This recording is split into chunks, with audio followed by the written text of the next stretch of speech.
Кога ќе почнеме да преговараме со Европската Унија, ќе ја исчистиме депонијата кај Вардариште. Нова ексклузивна најава од градскиот татко. Според него сега пари немало за тоа. Со други зборови, сите ветувања предизборни што им ги даде на жителите на Маđари биле лажни. Откако уште во април годинава од град Скопје известија дека сметот го складирале оти немале време да го транспортираат до Дрисла, градоначалникот Шилегов на 15 истиот месец најави целосно расчистување.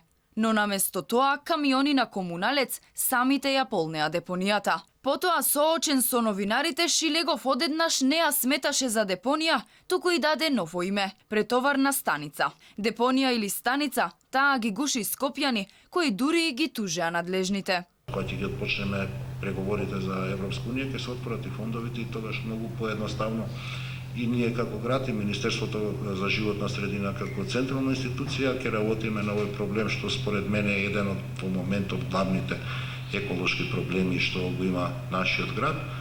Но ова не е единствената ексклузива денеска. Понизата дадени најави за отворањето на стационарот Лајка ново дежаву. Предизборните ветувања дека само што не проработела Лајка сега продолжуваат. Шилегов повторно гордо најавува старт, овој пат до крајот на неделата. Се чекала контролата на Агенцијата за храна и ветеринарство. Уште една најава за најава или Агенцијата има закажано контрола на 25 септември, Агенција за храна и ветерина, со цел да после тоа, кога ќе биде одобрено функционирањето, го ставиме во конечно стационарот во полна употреба.